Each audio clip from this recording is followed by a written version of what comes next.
All right, my beautiful followers, good afternoon and welcome to today's class.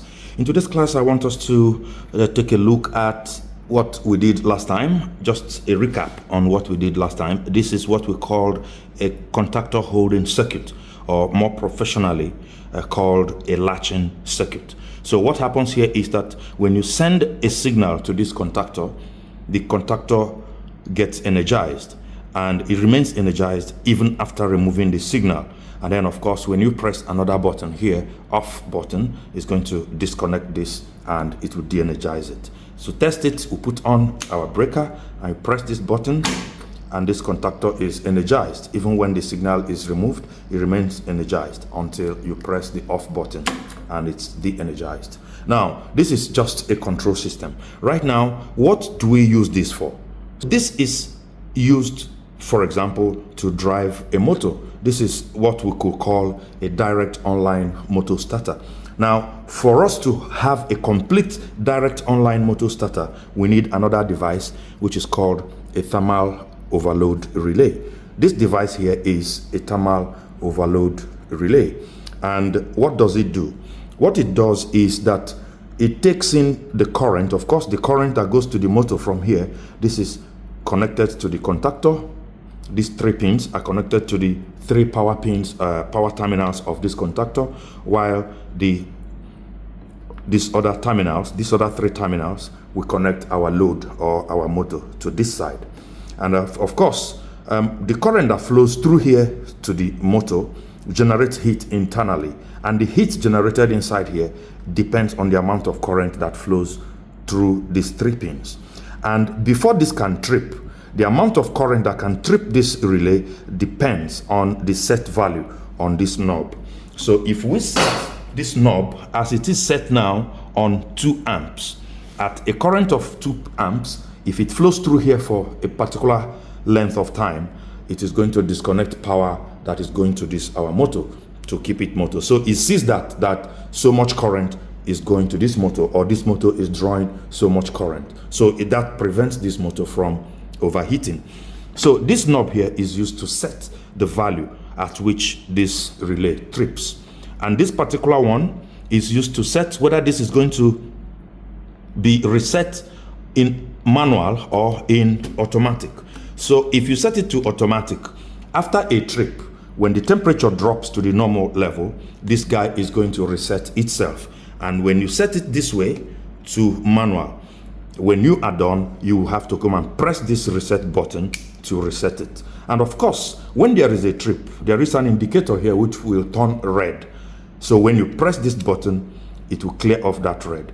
And for you to test if this thing is working, you need to look at a test button which is located behind here.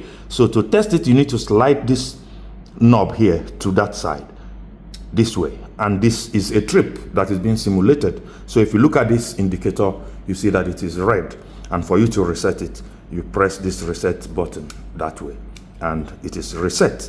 Now here we have these 2 terminals. These are auxiliary terminals, or the relay terminals. This is the normally closed terminals, while these 2 are the normally open terminals.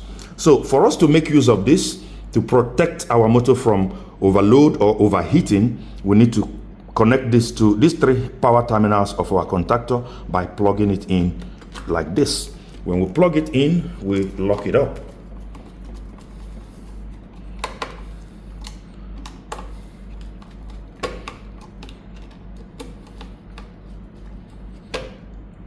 So when we lock it up this way, the next thing to do is to connect our motor.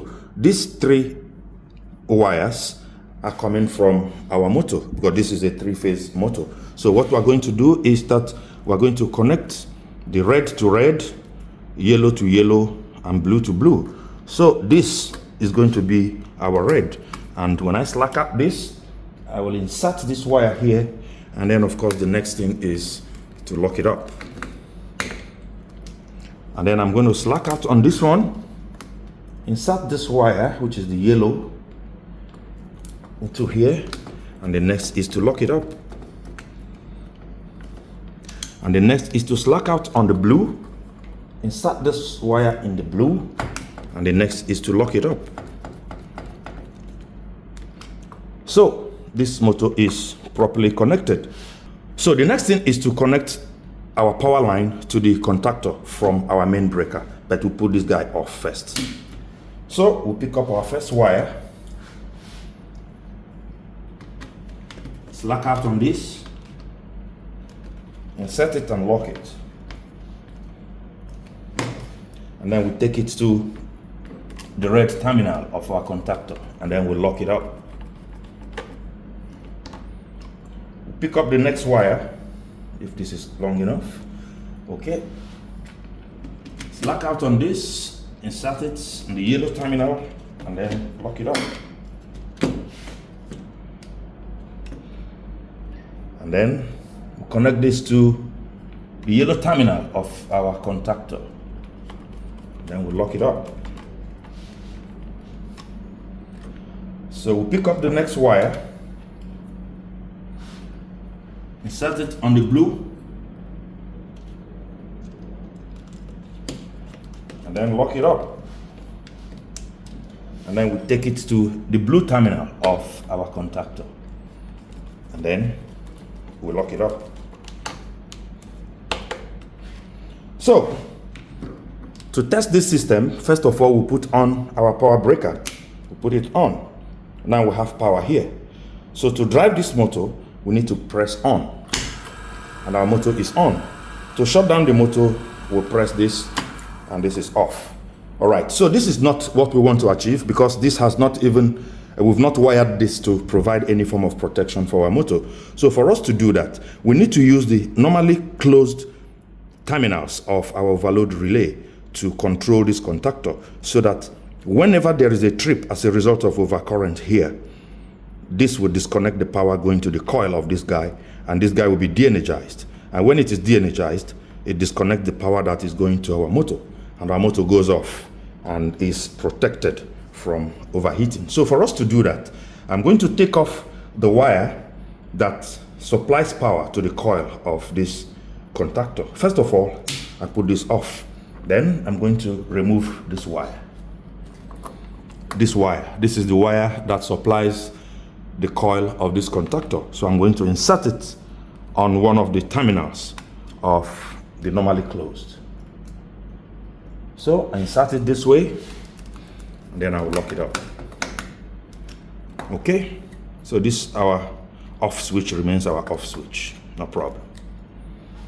So the next thing I'm going to do is that I'm going to connect another wire on the second terminal of the normally closed. I will insert this wire here, and I'm going to lock it up. When this is locked, I will take it back to the coil of this contactor where this other wire came from. I'll use it to replace it. So I'll slack this guy out and insert this wire, and then I will lock it up. So remember that this is normally closed, meaning these two wires are connected together. So that when I put this on, this one on first, I put this on, this is still going to work. But when I test this by simulating that trip from the button I showed you at the back of this, if I slide it forward this way, you see I've simulated a trip. If you see there is a red indicator here, meaning that this guy has tripped and our motor has gone off. For us to reset it, you press the reset button, and then you on the motor. So if there is a trip,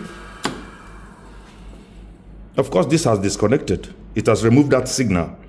So before you can put on this guy must be reset.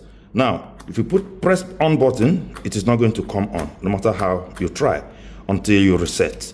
After resetting, you can now put it on, and your motor comes back on.